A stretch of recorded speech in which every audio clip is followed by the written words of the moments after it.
And talking of collaborating, going together, the next phase we're going on to, the next section of today, is actually all about the ELA organisations themselves. We've heard from some great speakers. We've heard from Paul, we've heard from Emma, and now we've heard from Andrew as well. So thank you for that, Andrew. But thank you, actually, everybody.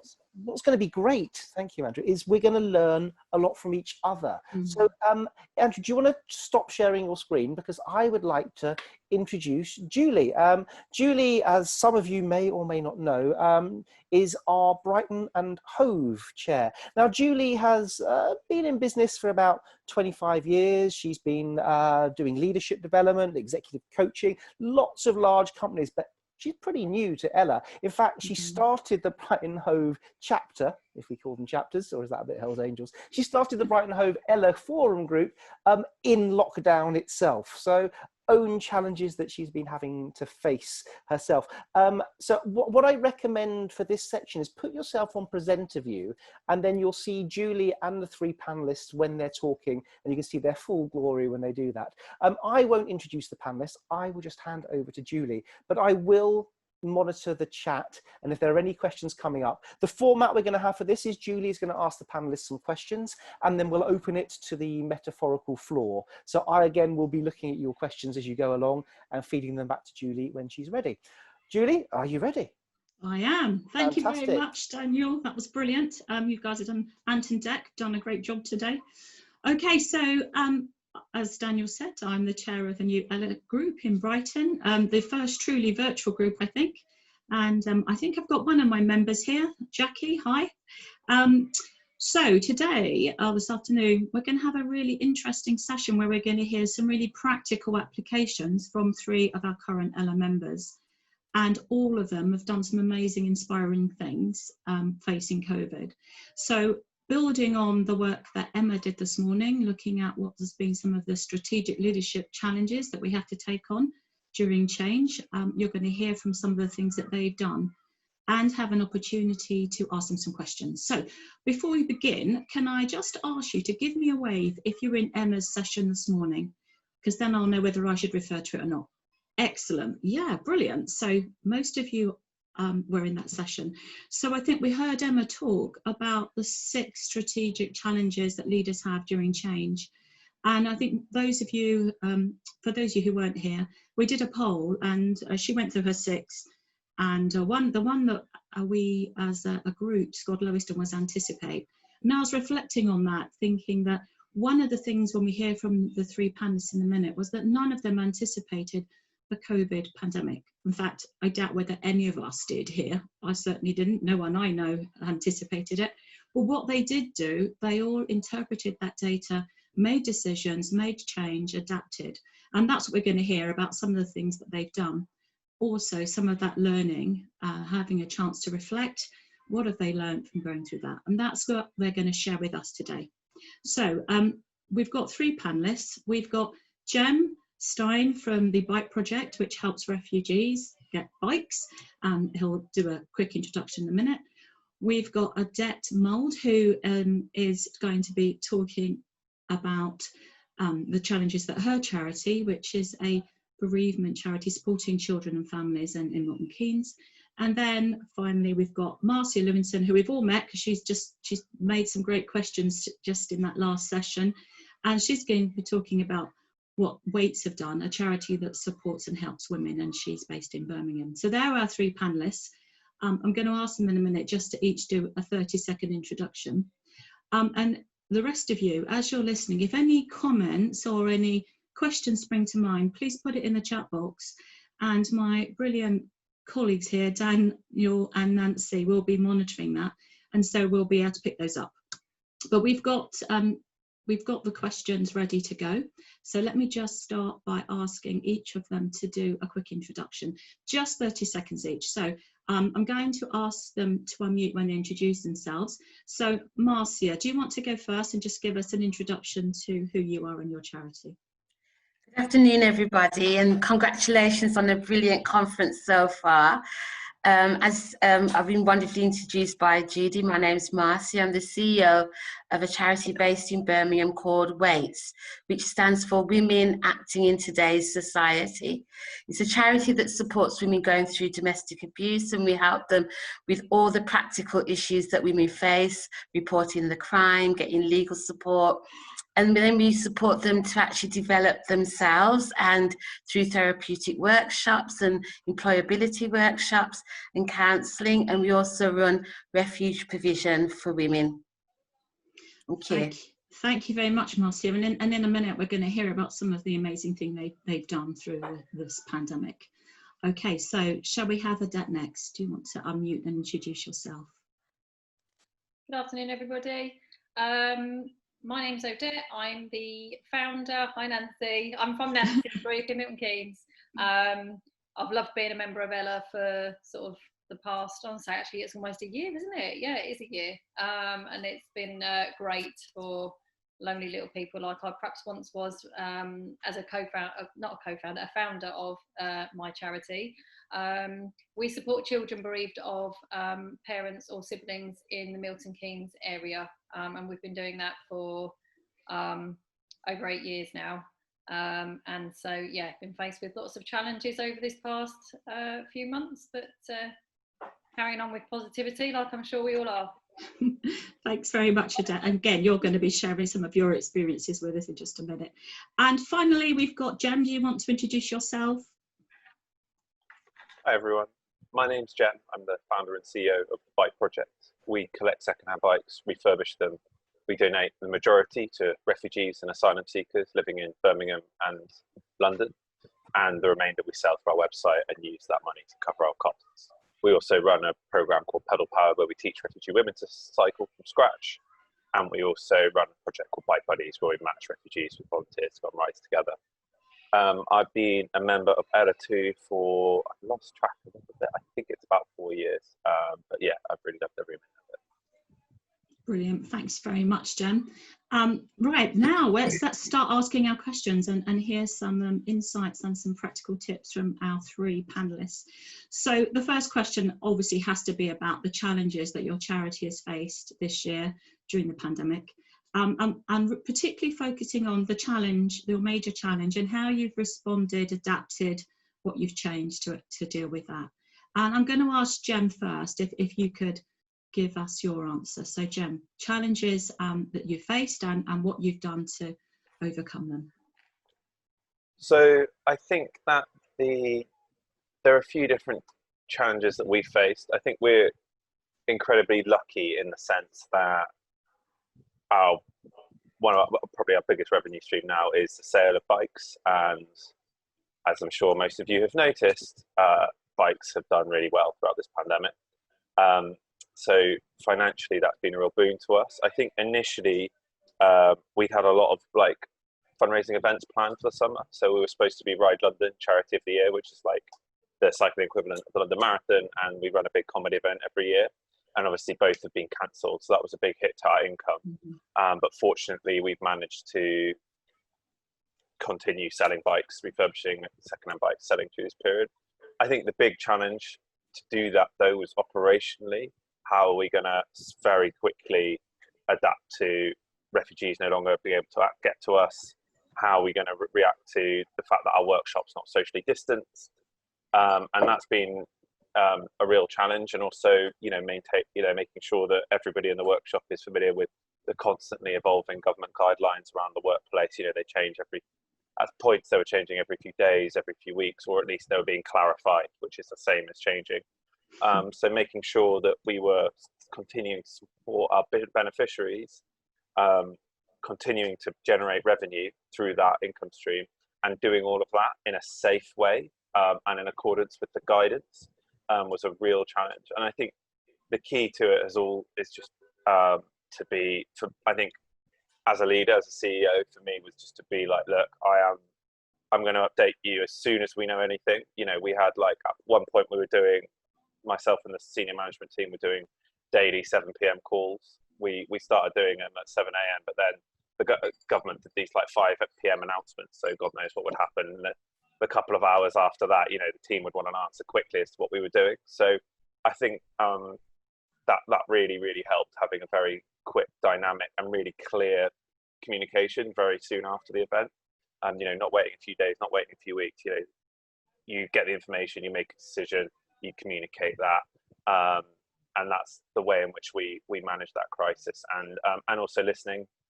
I think it was really important to listen to the feedback of mechanics and the frontline staff who were going in and taking the risks of being in work. What did they want to do? How did they want to work? And I think listening to them and getting their feedback has been really important. Excellent, thanks, Jem. So yeah, building on quite a few of the themes that came out of the sessions today, actually, that listening, collaborating. I think the other thing that really stands out is that thing about agility, not waiting, but realizing you have to be flexible. You've got to be creative and innovative if you're going to make the most of the situation. So let's hear from Odette, and she can tell us a bit about the major challenge that they've faced in Harry's Rainbow and how they've addressed it. Thanks, Julie. I think we've got two major challenges, but the next one's approaching now. So, but at the point of me answering this question, historically, I would say the biggest challenge we faced at the onset of COVID was the fact that we are a facilitation charity. We facilitate contact between bereaved children and their families. The purpose of what we do is to bring people together to support and help each other. And very early on in March, I realised that it was highly unlikely we were going to be able to hold our March group. Typically at a group, we'll have 50 children attend on a monthly basis with their parents or carers. The biggest challenge was, okay, so how are we going to support our families where we'd normally facilitate contact? And I quickly realised that though we support children who are bereaved of a parent or sibling, there are lots of other elements to that, particularly around mental health, and realising that we were going into this pandemic that was going to mean that most of the population were going to be isolated and lonely. That exacerbates the already isolation and loneliness that our bereaved families would feel. So I created a couple of new programs, one of them which was buddying program. So we very quickly pulled together some of our volunteers to buddy families to keep them abreast of what was happening with Harry's Rainbow, to be an ear to talk to. So we very quickly began that program, and we also collaborated. So collaboration is a big thing, and I'm really for collaboration. We've collaborated with a couple of organisations actually over this period. I think it's really important for sustainability for organisations if we can all work together. We collaborated with a local mental health organisation who we asked to provide one-to-one mentoring sessions to any of our families that would want to also have that, and that would be obviously on a virtual or telephone call basis. And then what we did is we converted our facilitated groups online. We've run around, there's about 70 mental health sessions have taken place over the period. We've had over 100 participants in all of the virtual groups that we've carried out over the last 3 months, and we've got 45 families being buddied. And we've just reviewed the buddying programme, and there are about 15-20 families that want to continue being buddied. So we've faced that challenge, and I think we've dealt with it really well. Mm-hmm. Our next challenge, which I'm quite sure many of us are going to be facing, is certainly the fundraising one, like was just discussed really, and how our income is going to be affected. Yeah, I'm going to talk about that in a minute, actually, Odette. So, and I think again, one of the things that's striking in listening to you is that ability to recognise the situation quickly and think about what can we do here, and to think creatively, innovatively, reach out to others, and the collaboration thing coming through again. Okay, so Marcia, do you want to tell us about your greatest challenge and what you've done to adapt and change in your charity? So Waits has actually been going for 27 years. So you can imagine during that time we've come across lots of different challenges. But I think this particular challenge has been one that's had to pull on all of our resources to get through. So just a couple of weeks before lockdown started, I had the feeling that we were going to go into lockdown. And with staff started to talk about, if we did go into lockdown, how could we continue to deliver the service to the clients, bearing in mind that a lot of the work that we do is face-to-face work, accompanying people to meetings and court and various things like that. So what we decided to do, and sorry, that was one challenge. The second challenge is that we're trying to develop our own income generation. So we've got quite a few social fundraising events booked, and then seeing that all of those were diminishing over the months, you know, really had an impact on us, thinking how we're going to cover those resources. So what we did to mitigate the challenge was a bit similar to what Odette has done. So we looked at what we could deliver what did we need to deliver face to face, and what could we do remotely. And by taking that step and looking, we saw that a lot of our services we could deliver remotely. So instead of face-to-face meetings that went via telephone or Zoom, we had a weekly drop-in service and training workshops. Those have gone online as well. And then some of the other challenges that are presented actually during COVID was the isolation that the women were facing, and lack of, you know, food, not being able to stand in queues if you're a single parent. So we increased our befriending. So we had a few volunteers. We increased our volunteering around befriending and started to deliver more one-to-one support on the phone. And then lots of people really generous through COVID and offering food and things like that. So we actually set up a process where we could deliver food to the refugees and to some of the clients that were struggling. I think one of the benefits was actually the staff, having the staff involvement, because, you know, we're going to work remotely. How many people have got a computer at home? Do you know what I mean? And actually going through that process and bringing them on board along the way was one of the good outcomes of it. And in terms of the staff support, we're using Microsoft Teams. So every morning I will go on and put a nice good morning message, you know, words of encouragement. And then the team will interact and then just touch base with each other periodically through the day. And we have our team meetings as well weekly. We've made sure those remained weekly just to break the isolation for the staff working at home. We've also had to consider for our part-time staff who would work 16 hours. Well, if they're at home managing their children, because the schools are all shut and they're dealing with difficult clients, it wasn't possible just to do that on their specified days. So I negotiated to have more flexible times. So think about doing your case notes in the evening and spreading out those one-to-one calls during the week. Excellent. Yeah, again, being flexible, thinking about showing compassion and empathy, which was what Paul said this morning, wasn't it? That as leaders, it's one of the things that's going to be so important. Yeah. Excellent. Okay, so I'm going to move on to our second question, but if there's anything that you guys want to ask building on any of those, then put it in the chat, and Daniel or Nancy will alert you to it in a minute. So the second question I want to ask you about is the financial sustainability, and obviously you know, this recent situation has put serious challenges out there, but I know that some of you have risen to that challenge by being very innovative, so or, you know, finding ways around it. So I'm going to start with Odette and ask you, because you mentioned it specifically, this is a big challenge. So, you know, what are some of the ideas or some of the things you've done to address the financial sustainability of your charity? Thank you. So we're a very small charity, very limited resources. We have 1.5 members of staff basically running the charity, and the half member of staff is responsible for the fundraising and events.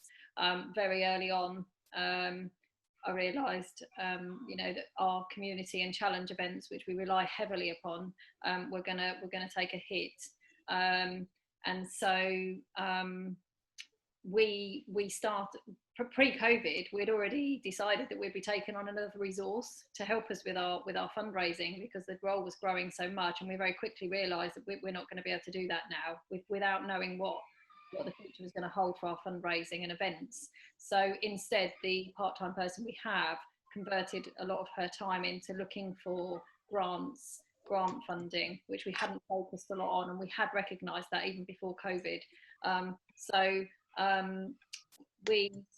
She spent a lot of time looking at grant funding, which in the early days were quite easy wins, but it's becoming increasingly difficult, that part is now, because our projects are constantly changing and adapting. We're having to constantly change and adapt those projects, and until you know what projects you want to go out and get the money for, it's very difficult to then go and get the money for it. So more recently, like literally this week, realised how with 2 more challenge events being cancelled, I've realised that we need to really change our plan again. So it's just about being adaptable and constantly thinking of new ways of being able to raise money.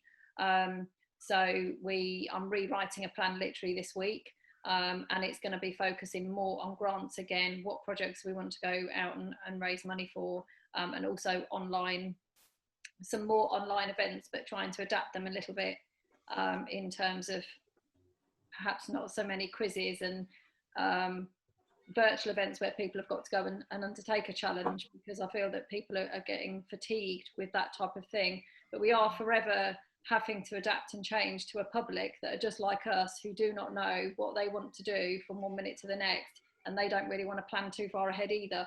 So it's just about adapting and changing. I don't think I've been particularly innovative, but I didn't even get that word out properly.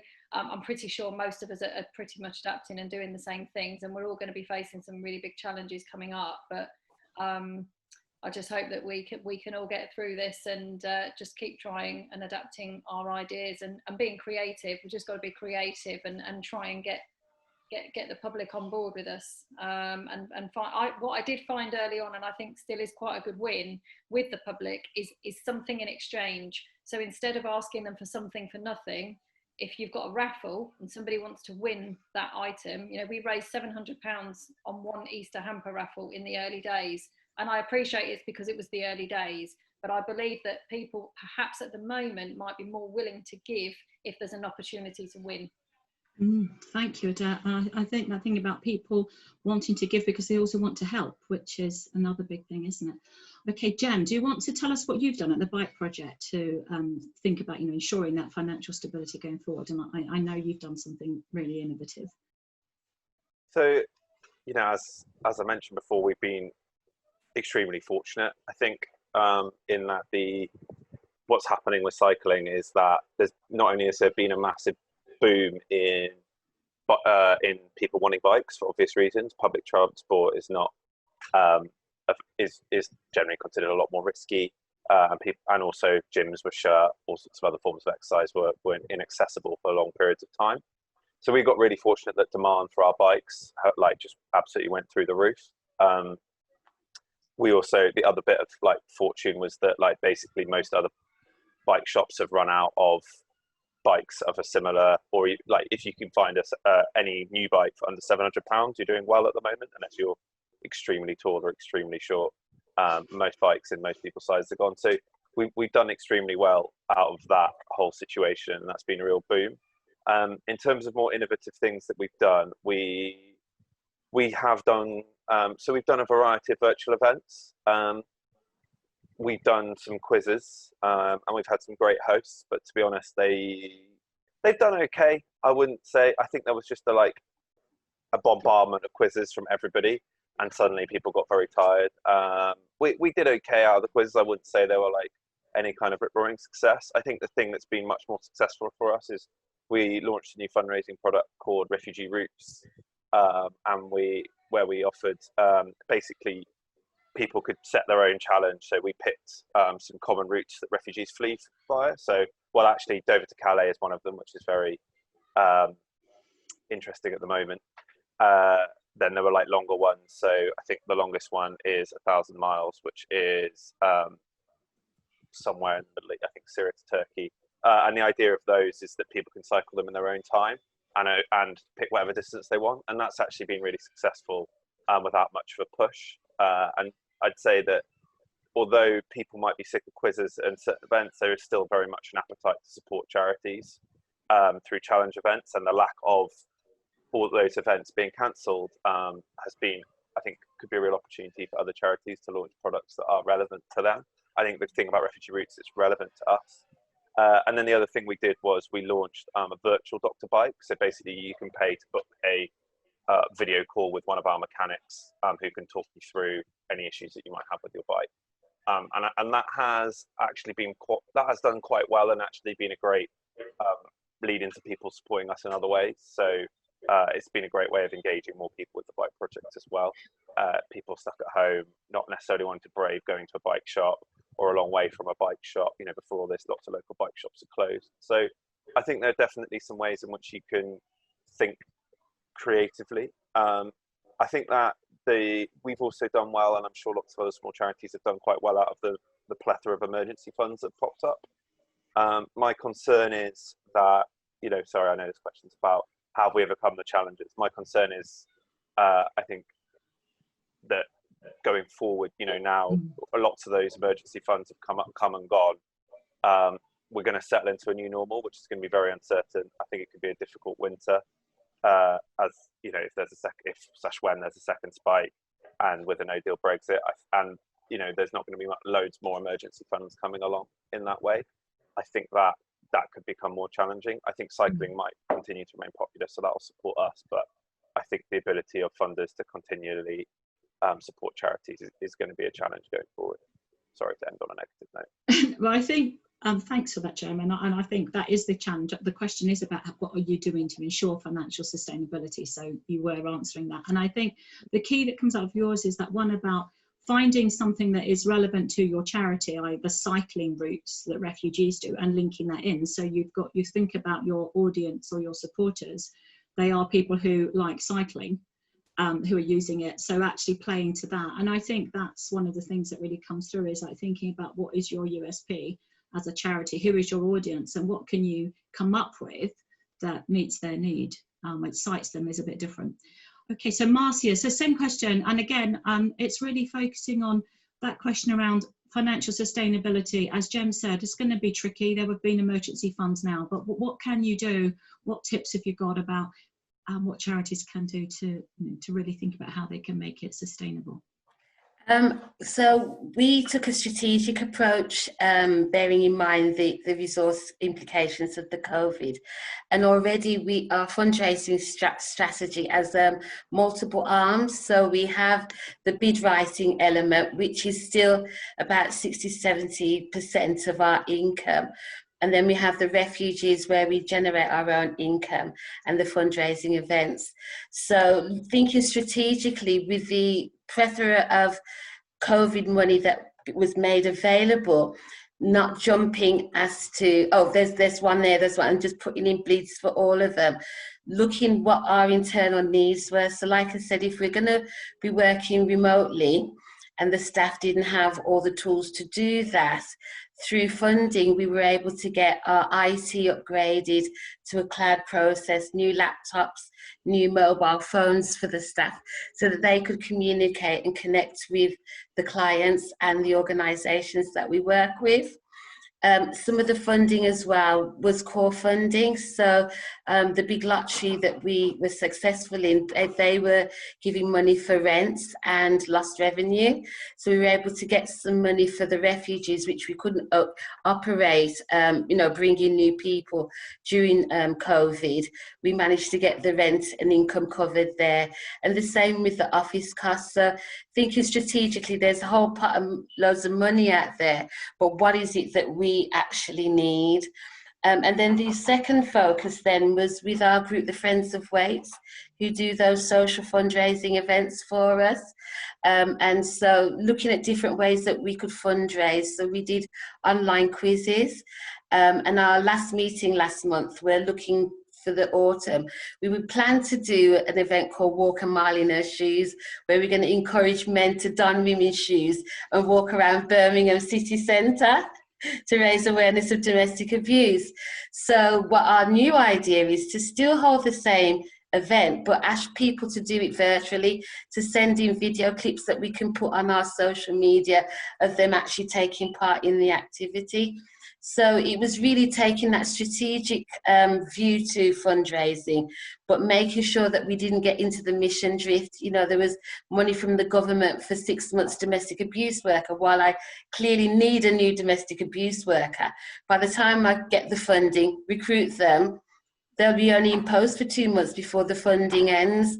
So having the guts to say, you know, when my board's saying, well, why aren't you going for the government money? Everyone's talking about the rise in domestic abuse, but having the guts to say, well, actually, that's not going to actually meet our needs. We need somebody that can be there longer than 6 months, and it's better to wait until those new pots of money emerge again, and then we can apply for a proper project as opposed to 6 months. So that's kind of like some of the snapshots of the things that we've done.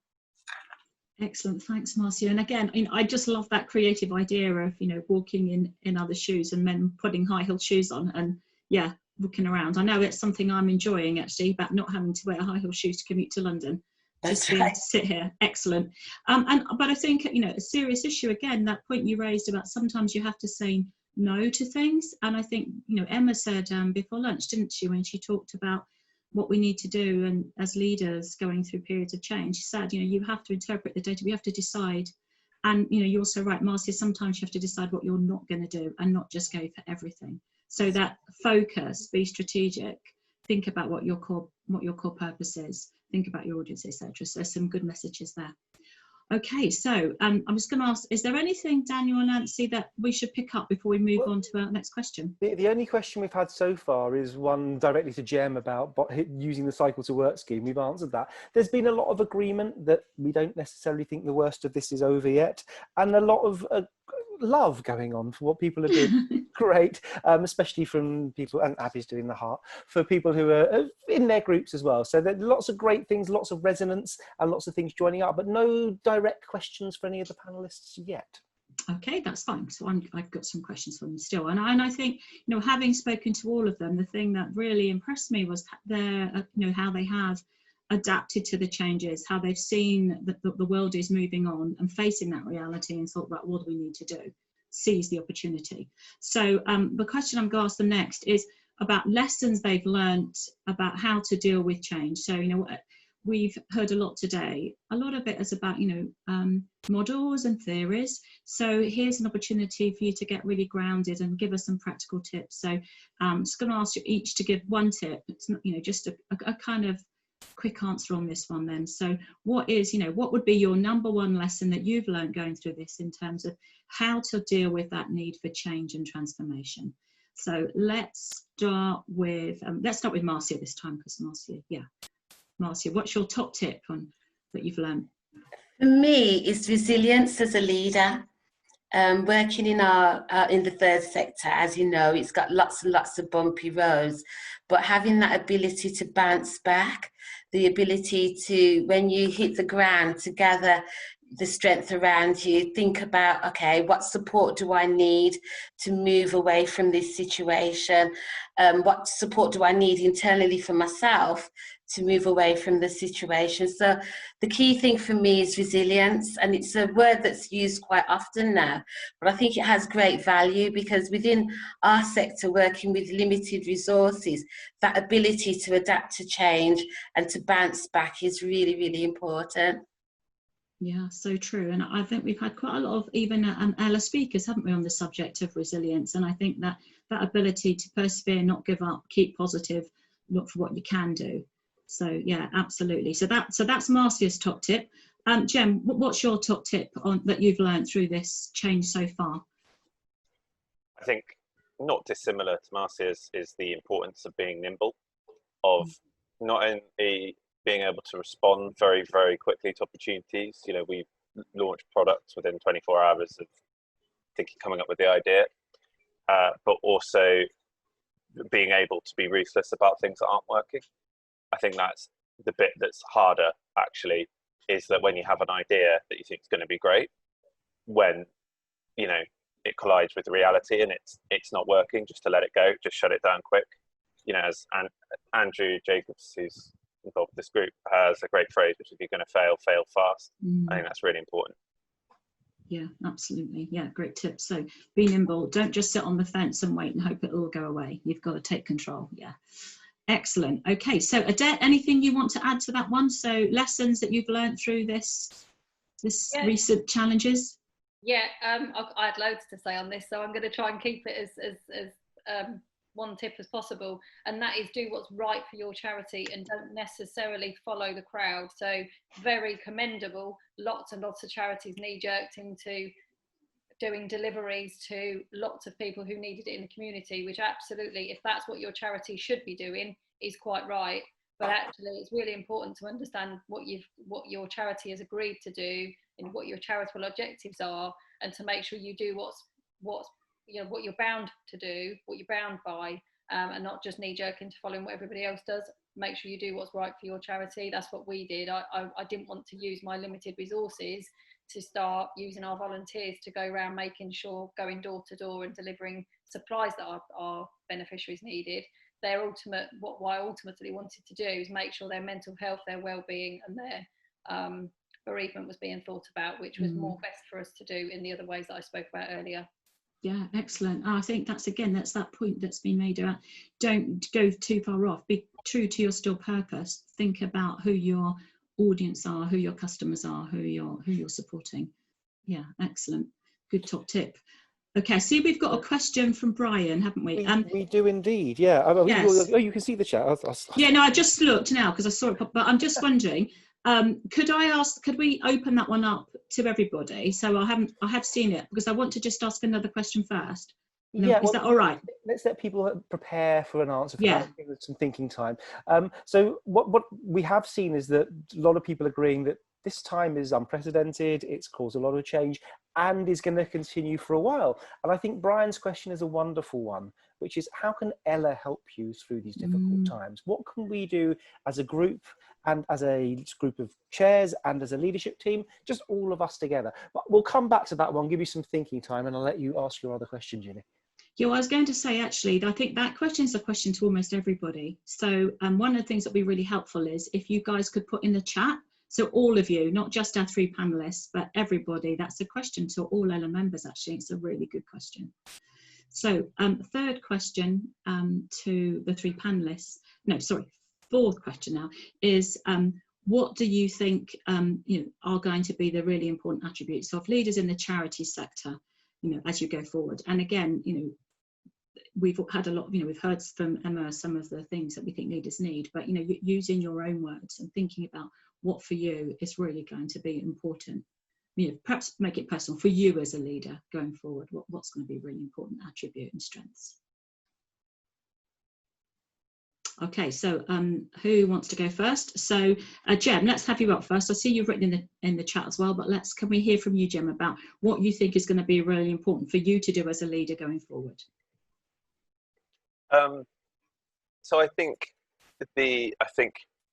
continuing to be nimble is really important. I know I talked about it in the last question. Unfortunately, I think that being resilient, being flexible, being fast is also going to be really, really important. And I think most importantly, and I think this is for every single leader here, I think we're all going to have to be very ruthless. And that means, what is our cause? How are we best going to support that cause going forward? And that, sounds very simple and not ruthless at all, but there are going to be some very difficult decisions for all of us, I think, over the next 12 months around that, whether even if we're doing well, our business model is going to change. We're going to have to adapt. There are going to be people who are going to be adversely affected by it. So I think that, we're all going to have to be really mission focused and do our best for our mission. And that's going to involve, unfortunately, for most of us, being ruthless and being really focused on how we can best do that. So Jim, can you say a bit more, because I think the word ruthless for some people might sound a bit so what do you mean when you say ruthless? I think it does sound tough, but I think that's what we're going to have to be resilient, and we're going, there are going to be difficult decisions to be made. There may be staff that are working on, for example, staff related, there may be staff that, it might be that you can't afford to keep all staff on, or you can't afford to keep them all on the same salaries. It might be that there are staff working on projects that just simply are no longer relevant for the foreseeable future. whether you can afford to keep them on or not is not is not the point. The point is that relevant, and there might also be existential questions about charities that we're involved with. Are they going to be able to survive this? Are they going to be able to survive what's coming up? And these are really tough things to consider. But I suppose what I mean by ruthless is just saying, look, we're here to pursue charitable projects. We're here to pursue our mission. What is that? Our guiding principle is going to be, what is the best way to do that? Sorry, it's a bit negative. No, I don't. I think it's good to be real. We're in the real world, and this is intended to be helpful. And I think that point around, you need to look at the data, you need to look at the situation, you need to make decisions, and some of those decisions might be tough. And actually, when it's your charity, and often you are the people that founded it too, it's really close to your heart, and they're tough decisions to make. Yeah, so I really appreciate you being honest with us. Okay, so Marcia, do you want to add to that? So what do you think are going to be the really important skills that you're going to have to show as a leader in the next kind of 6 months a year? Yeah, it's something, training that I did last year was around cultural intelligence. And I think even now, in light of the Black Lives Matter, it's even more important a skill to have. So using how I use cultural intelligence. So as a Black woman, I think I've had to develop skills in cultural intelligence, which is the ability to successfully adapt to unfamiliar cultural settings throughout my life. And then the organisation that I work for, Waits, is a diverse organisation. We work with all people, classes and races, and the staff reflect the client base that we use, so we have all ethnicities on our staff base as well. So using my cultural intelligence, sometimes it's that understanding of where people are coming from when they present with an issue or a problem, or even as a culture within your organisation, supporting people to be a part of that culture as well. So for me, cultural intelligence is going to be something that is going to be very useful for me going forward, and very useful for people like my staff to learn and understand as well. Excellent. Yeah, and I think Paul talked about this morning, didn't he? What was the panacea? His panacea was inclusion. Yes. Yeah, exactly. So I think there's, that is a really, really fascinating insight there, and I suspect others will be wanting to know more about cultural intelligence. So we'll just give Adette a chance to add, and then we'll see if that sparked anything, Marcia. So Adette, is there anything you want to add to this question about, for you, what do you think is going to be an important attribute as a leader?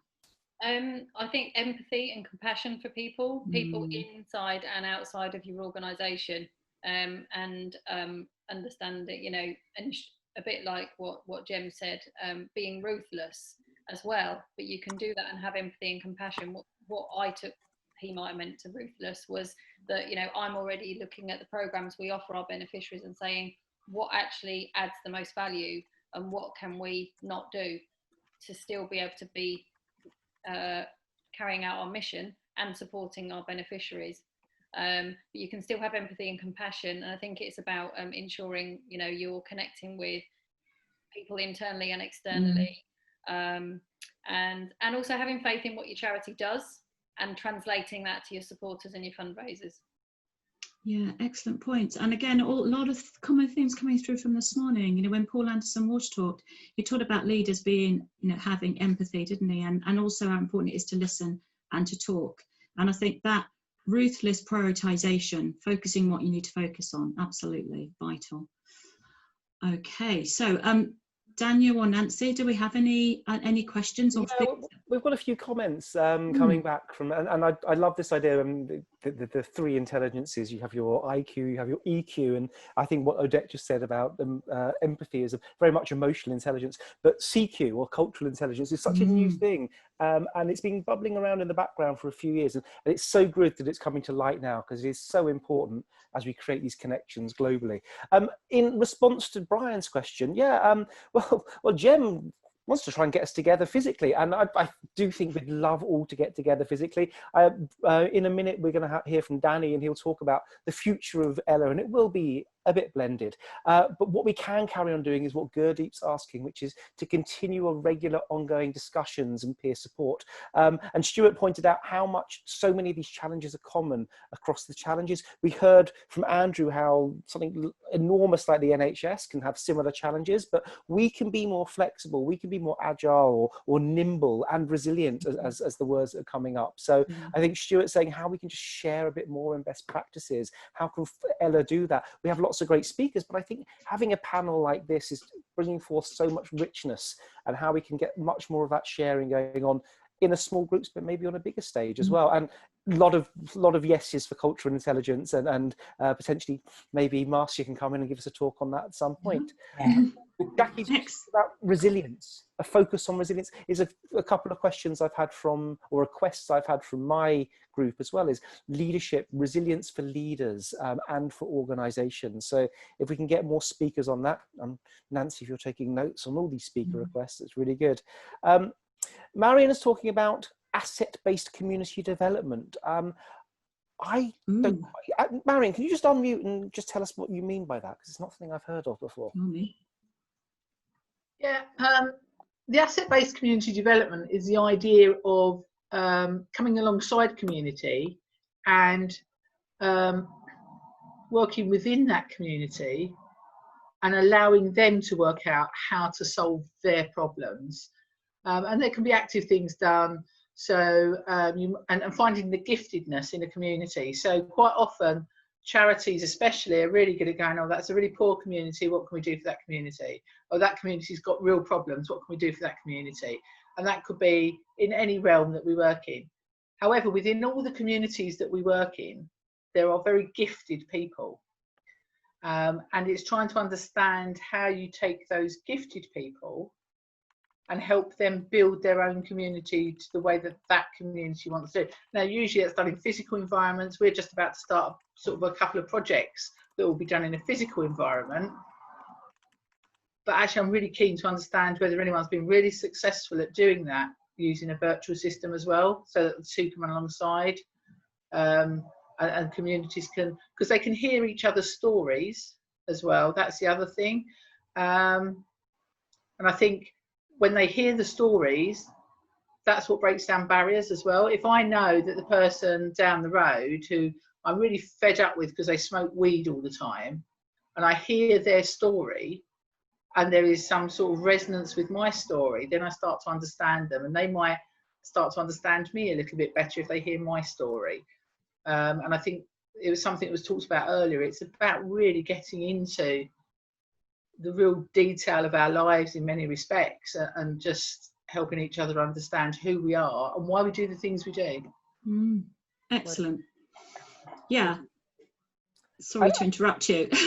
We keep talking over each other. Yeah, I know. Sorry. Yes, obviously. No, thank you so much for that, Marion. And I think, yeah, so that piece around engaging with our communities more. And I think the more that you can include people, consult with them, find out, get out. And I think one of the things that came out from, again, from today, that it's really important to reach out to others. Don't try and solve the problems yourself. And I know when I spoke to our three panelists, one of the things that they all talked about was how they've involved their communities, their staff, their teams, their wider groups. So yeah, absolutely.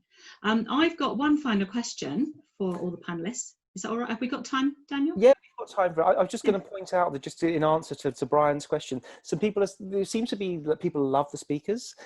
They love their groups. They get together, especially if you're feeling a little bit cut off from other people, that social connection. But maybe one of the suggestions that's coming out here is that we can get together and have discussions on certain topics, as opposed to specifically the group or just a speaker. And maybe that's another thing that Ella could add, is group discussions on a specific topic as opposed to just a speaker session. Just food for thought, but please keep it coming in while Julie asks her final question. Yes, I think just building on that though, Daniel, I think that's an excellent idea, because now that we've gone virtual, we've realised that we can be a community that's across the UK. I don't know if we've got any members who are outside the UK, but maybe we have. So yeah, so that does enable us to come together around a certain subject, because I'm sure that we might not have a whole group who want to talk about fundraising and what we've done, but we might have a group of people who don't just want to hear from a speaker, they want to have a practical session where they interact. around a subject. So yeah, excellent idea. So my final question to our three panelists before we just open up to any general questions is, this is more one about that fantastic benefit of hindsight. So with the benefit of hindsight, what advice would you give to your younger self when you came in to lead your charity? So let's start first with Marcia. So Marcia, what advice would you give to your younger self? So with the power of hindsight, mine would be, don't be perfect. You know, we grow up and have insecurities and have low self-esteem, and we believe that we're not good enough or we're not doing enough. And something that struck me just last year, having done that course and reflecting on it and thinking about some of the times all the strain that I put on myself. And it is all because I want to be perfect. And everybody knows there's nobody perfect in this world. So accepting who you are and not striving to be perfect all the time. I'm not saying don't be good, but don't be perfect. Oh, I love that, Marcia, that whole piece about, yeah. And also it's pick when to be perfect. You don't need to be perfect at 100%, do you? Maybe there's one time, but yeah. So not being perfect means letting some things go, doesn't it? Or It delegating to others, asking for help. That's right. Recognizing vulnerability and all that stuff. Yeah, I love that. So that's Marcia's advice. Don't be perfect. Don't give yourself such a hard time. Holding yourself to high standards is what I heard there. So be kind to yourself. Yeah, excellent. Love it. Okay, so Jem, what would benefit of hindsight? What was the advice you would give your younger self? There's a great quote, and I think it's not by anyone famous, but it is a good quote, which is, I don't know any surefire way to success, but I do know one surefire way to failure: trying to please everybody all of the time. And I think I wish like I'd told that to my younger self. I think when I was younger, I used to get very worried about upsetting people, and I'd be very worried about how other people thought of me. And I'd constantly be in this kind of, oh, but what if that person gets annoyed with me about that, or that person gets annoyed with me about that, and they don't like that. And I think I've learned, partly with the help of that mantra actually, to realize that doing things well means pleasing some people and potentially displeasing other people. And just because one person doesn't like what you're doing or is upset by what you're doing, it doesn't mean it's the wrong thing to do.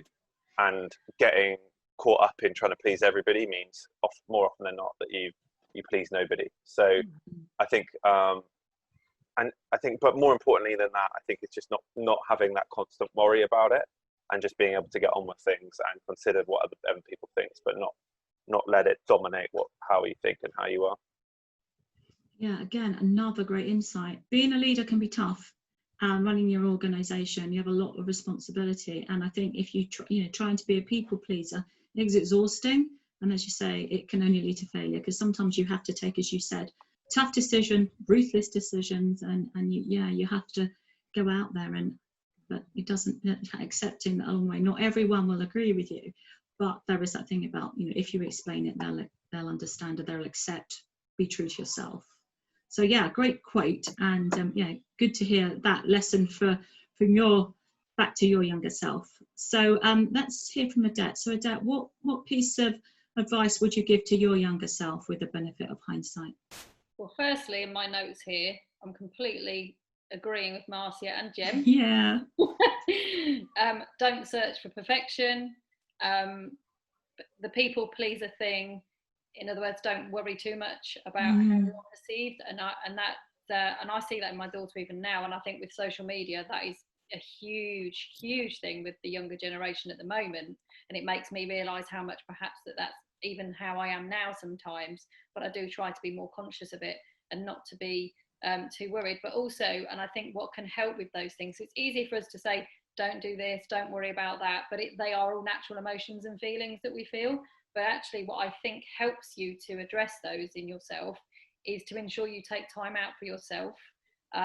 Selfless, it's not being selfish, doing something for yourself. It actually benefits your organisation. So this quote or saying about, on the aeroplane, put your oxygen mask before you put your child's oxygen mask on. We, as parents, we don't like listening to that, but it actually is because you need to look after yourself to be able to be a good parent. And I think it's very much the same as a charity leader. You need to look after yourself to be able to look after your organisation.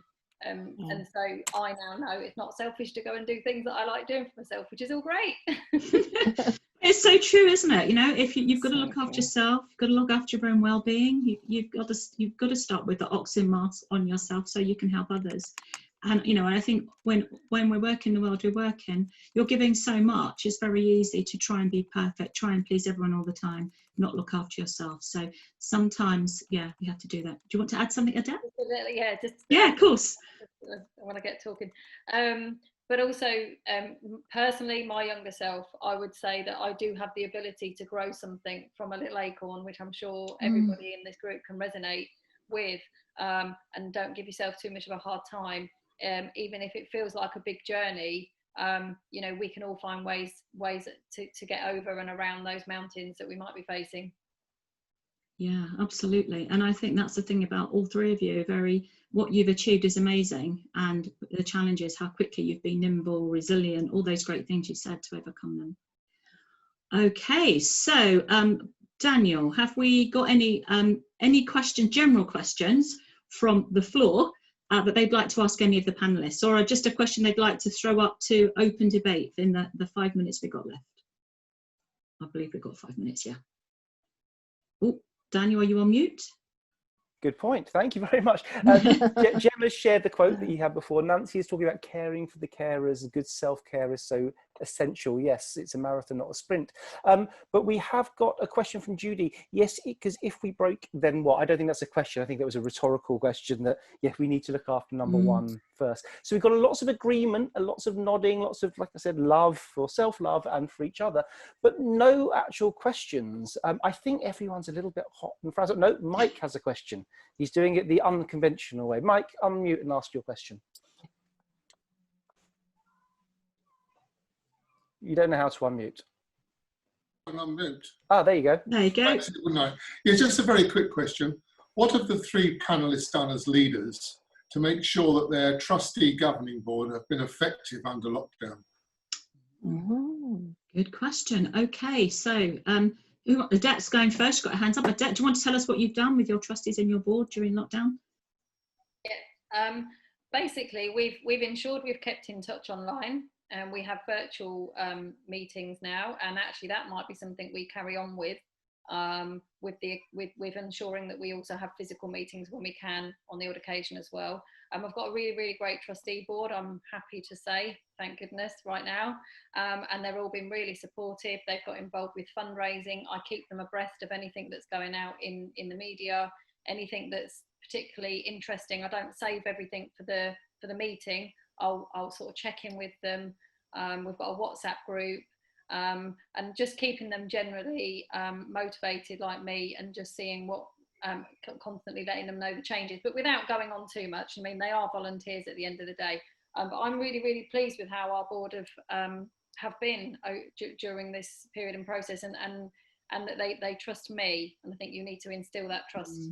So yeah, I have to say I haven't always been in this happy trustee place, so I'm really happy about it now. Excellent. Well, it's great to hear you're in a happy trustee place, and I think you know that whole thing about generating a great trusting relationship with your trustees, with your board, etc., is so important. And I think in a time like this, it really shows up, doesn't it? So some great ideas there. Keep in contact, virtual meetings, informing them, involving them.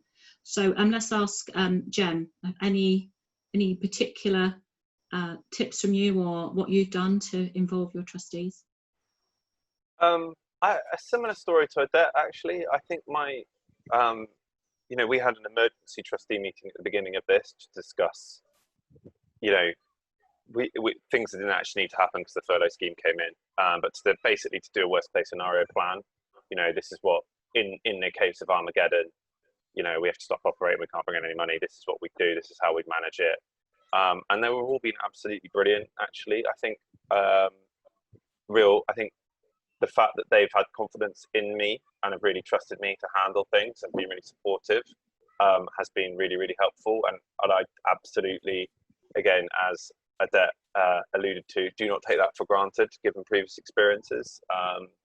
And both as a CEO, but also as a trustee, I was on board of a charity that unfortunately we had to wind up about a year ago, and people, you know, it's a big responsibility being a trustee, and it's not easy. And you know, that I really appreciate that they didn't start worrying about, oh God, well, what have I going to have to, what's my personal liability and all this. You know, they were just like, right, you know, this is what's happening. We just need to focus on getting through this, rather than going, oh God, well, I don't want to be seen to be blamed or anything, which, you know, can and does happen in these types of situations. So yeah, really appreciative. But I think regular communication, being available, and you know, as I've alluded to before, I'm being a bit repetitive, is, you know, nimble decision making is really important.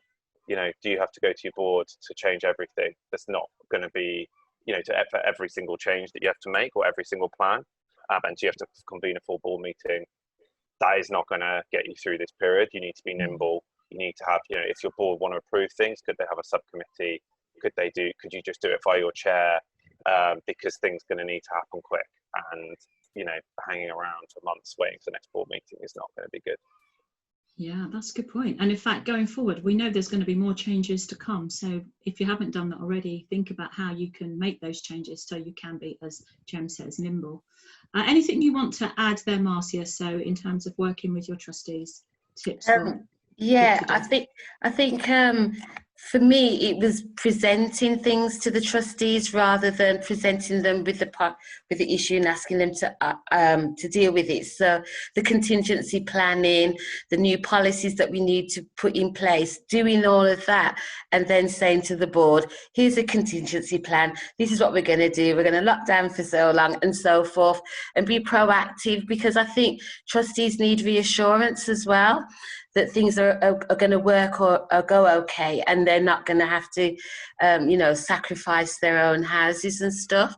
So being competent and presenting to them, and just having them rubber stamp things during this time has been really, really helpful, and keeping up the, you know, the continual communication and having the regular trustee meetings has been helpful. Excellent. Yeah, so the themes there: communicating regularly, sharing what you're doing. Nothing about speed and being nimble. You need to, you know, get ahead of that, but underpinning that, creating that trust, and thanking them, because they are, after all, volunteers and giving a lot personally. That's right. Excellent. So I think I think we're kind of probably running out of time now. So yeah, we have. Brian's brought up a really interesting topic about whether there's too many charities, and Marion's said yes, there's probably one charity for every 400 people. I think that's a conversation for another time. So Julie, do you want to just thank the panelists? I do, exactly. It's my third. So I would just like to say a big thanks, and maybe we could give them a virtual round of applause.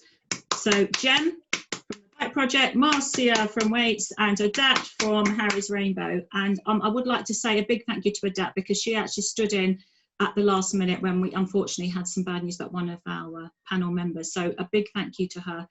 Thank you to all of them for their time and for sharing their experiences and the learnings, and for being really honest with us. So for me, that was very inspirational listening to you guys. So thank you. Thank you. And thank you so much, Julie, for the great questions and the great moderation of the panel. I know this is the first time you've done a panel moderation over Zoom, so yes, it's a first for everyone. So great job. Thank you so much for that.